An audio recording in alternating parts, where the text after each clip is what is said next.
देखिए, बहुत लोगों का ये इल्ज़ाम है कि यहाँ पे हमारे आदरणीय प्रधानमंत्री और भाजपा ने जो ठीक नहीं किया, क्योंकि एक मर्यादा रखनी चाहिए हम लोगों के संविधान में।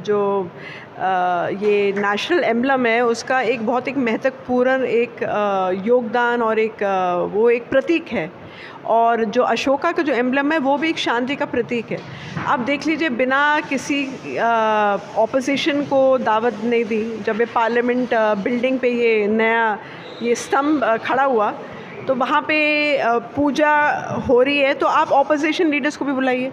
लेकिन एक सेकुलर स्टेट में जो है, एक रिलीजियस प्रोग्राम किसी भी एक रिलीजन का, ये लोग कह रहे हैं ये अनकॉन्स्टिट्यूशनल, क्योंकि भारत एक सेकुलर कंट्री है, तो वहाँ पे बाकायदा एक रिलीजन को लेके एक पूजा हुई, जो कहते हैं नहीं ऐसे होना चाहिए, क्योंकि ये सेकुलर स्टेट है और पार्लियामेंट बिल्डिंग में किसी भी रिलीजन की पूजा नहीं करना चाहिए, क्योंकि सबसे बड़े जो भारत के जो सबसे बड़ी जो मान है वो कॉन्स्टिट्यूशन ही है। तो यहाँ पे अलग अलग तरह के एलिगेशंस लग रहे हैं। और आप देख लीजिए, ये एम्बलम में जो 4 जो शेर हैं, उनका सडनली वो गुस्से में एक शेर दांत अपने दिखा रहे हैं। मतलब आप क्या कर रहे हैं? मतलब शांति नहीं, आप लोगों को एक सीख देख रहे हैं कि लड़ाई करिए, जंग लड़िए, गुस्सा दिखाइए। तो इस तरह से कैसे चलेगा? अगले बार आप बोलेंगे भैया हम लोग संविधान को बदल देते हैं। अभी आज नेशनल एम्बलम बदला है, कल कुछ भी हो सके। कल आप बोल देंगे कि तिरंगे में से ये हरा हटाओ, हम लोग तो वही सैफरन और वाइट और सैफरन रखेंगे। कल को ये लोग कुछ भी कर सकते हैं। देश के माहौल को कहीं ना कहीं बिगाड़ने का एक प्रयत्न चल रहा है, मतलब कोई ना कोई तरीके से। तो विरोधी दल तो यही बोल रहे हैं कि ये हम लोग का एक कॉन्स्टिट्यूशन का एक अपमान हुआ है, कि हम लोगों को तो किसी भी ऑपोजिशन पार्टी में बुलाया नहीं गया। जब ये आप नया ये लगाए पार्लियामेंट बिल्डिंग पे ये एम्बलम लगाए, तो किसी को बुलाया नहीं गया। आप ही अपनी तरफ से पूजा करें, और ये लायंस का पूरा फेशियल एक्सप्रेशन, पूरा फेस आप बदल दिए हैं।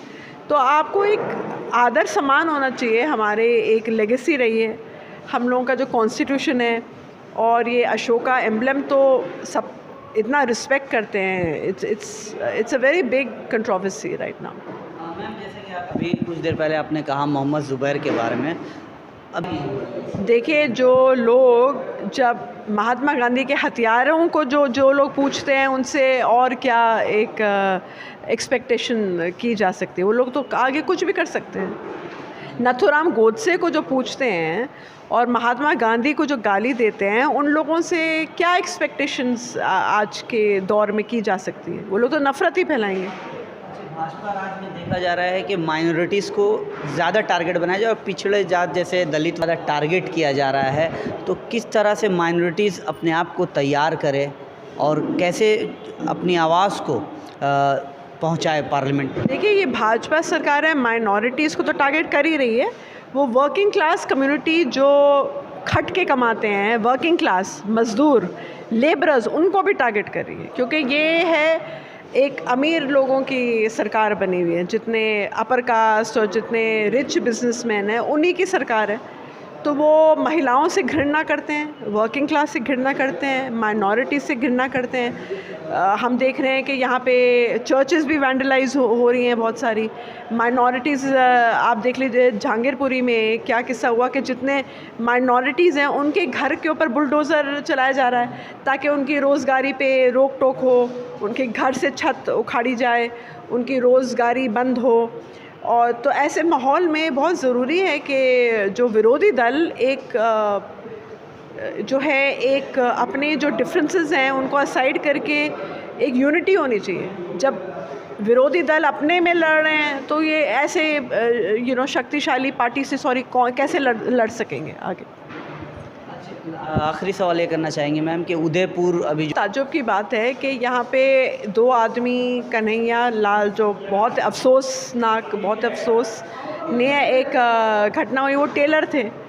अब वो वीडियो बनाया गया, उस सब की निंदा की, सब ने कंडेम किया। अब जो भी कम्युनिटी से हैं, जैसे भी हैं, जो भी कोई वायलेंस फैलाएगा या हिंसा फैलाएगा, हर कोई नॉर्मल कोई सिटीज़न है, पीस लविंग सिटीज़न, वो तो कंडेम करेगा ही। तो ये बहुत ख़राब घटना हुई, इसको हम कंडेम करते हैं। ऐसे होना नहीं चाहिए था।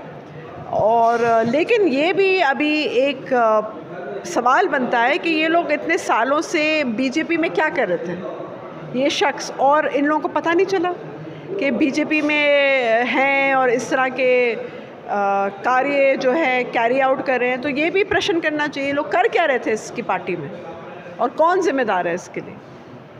अभी सुप्रीम कोर्ट के बारे में बोलूँगी नहीं, लेकिन अभी जो है बहुत एजेंसियाँ हैं जो ये भाजपा के इशारे पे नाच रही हैं और जो जैसे वो बता रहे हैं वैसा वो गाना गा रही हैं। तो एक ज़िम्मेदारी से जो जैसे होना चाहिए जो वैसे वो ज़िम्मेदारी नहीं हो रही है। बहुत एजेंसियाँ हैं जो सरकार के इशारे पे जो है नाच रही हैं और उनको एक ब्रीफ मिलता है, पॉलिटिकल ब्रीफ मिलता है सुबह सुबह। वही आप देखिए सारे टेलीविज़न चैनल्स देश को गुमराह करने के लिए वही ट्यून बजा रहे हैं, वही ट्यून गा रहे हैं। कोई अपना जो है ज़िम्मेदारी से, जो जर्नलिस्ट हैं वो बहुत कम लोग ज़िम्मेदारी उठा रहे हैं। ज़्यादातर लोग गोदी मीडिया बन गए हैं, वो सरकार के जो है उन्हीं की चापलूसी करने में लगे हुए हैं। कोई ज़िम्मेदारी से बहुत कम जर्नलिस्ट हैं जो अपनी जान को जोखिम में डालकर सामने आकर उनसे जो है कठोर प्रश्न पूछ रहे हैं, कठोर सवाल पूछ रहे हैं, मुश्किल सवाल पूछ रहे हैं और जो पूछना भी चाहिए। तो यहाँ पे जो है सारे कौम के लोग यहाँ पे मौजूद थे, क्योंकि अभी आप देख रहे हैं देश के जो हालात कैसे हैं, बद से बदतर हो रहे हैं। यहाँ पे हमारी जमहूरियत पे एक थ्रेट है, हम लोगों की डेमोक्रेसी, सेकुलरिज़म तो एकदम गाली की तरह एक लफ्ज़ ये तानाशाही सरकार इस्तेमाल कर रही है।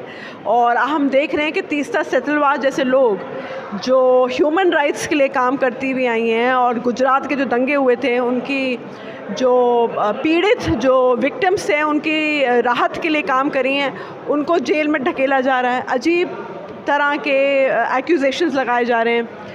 अभी बोला जा रहा है कि उनने अहमद पटेल साहब से 30 लाख रुपए लिए बीजेपी गवर्नमेंट को बदनाम करने के लिए। अरे भाई, अगर लिए तो आप वो ट्रेल दिखाइए ना, आप साबित करिए वो मनी ट्रेल क्या है। अफवाहें फैला के तो कुछ साबित नहीं होगा, आपको तो प्रूफ के साथ दिखाना चाहिए क्या मनी ट्रेल है, कितने पैसे दिए गए, क्या गए। तो अभी मुझे लगता है भाजपा जो है घबरा रही है, इलेक्शन होने को है गुजरात में, नए नए अफवाहें, नए नए कॉन्स्पिरेसी थियरीज़ अभी बस ये लोग फैला रहे हैं। और हम लोग देख रहे हैं कि यहाँ पे पत्रकार की ज़ुबान पे ताला लगाया जा रहा है। यहाँ पे तो सिर्फ सरकार के गुण गाए जा रहे हैं, कोई उनसे कोई प्रश्न नहीं करा, कोई सवाल नहीं करा। तो इस तरह के माहौल में एक ऑटोक्रेसी जैसी बन रही है। लोग इमरजेंसी के बारे में बात करते हैं, इमरजेंसी से तो बद से बदतर हालात हैं अभी जो हालात हैं।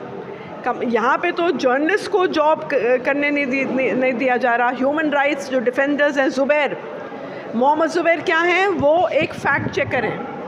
अब देखिए, एक फैक्ट चेक करना, जो यहाँ पे झूठी अफवाहें उड़ाते हैं, झूठी खबरें उड़ाते हैं सोशल प्लेटफॉर्म में, अगर वो ये झूठी खबरों को बस्ट करते हैं, उनका पर्दाफाश करते हैं, ऐसे लोगों को जेल में डाला जा रहा है। ऐसे लोगों को क्या क्या मतलब सीरियस चार्जेस में आप लोग रिटेन करने की कोशिश कर रहे हैं। उनको बेल भी मिली दिल्ली पुलिस से, यूपी पुलिस ने अलग अलग पता नहीं किस तरह के इल्ज़ाम लगा दिए, चार्जेस लगा दिए उनको जेल में रखने के लिए। तो ऐसी जब नौबत आई है, ये हम लोगों की सबकी ज़िम्मेदारी है कि हम लोग अपनी आवाज़ उठाएं, हम लोग सड़क पर उतर आएं और इस तरह की जो चीज़ें चल रही हैं जो देश के ख़िलाफ़ हैं, उसके हम लोग जो हैं उसके ख़िलाफ़ आवाज़ उठाएं और इन सब हरकतों को, ये सब इंसिडेंट्स को हम लोग कंडेम करें।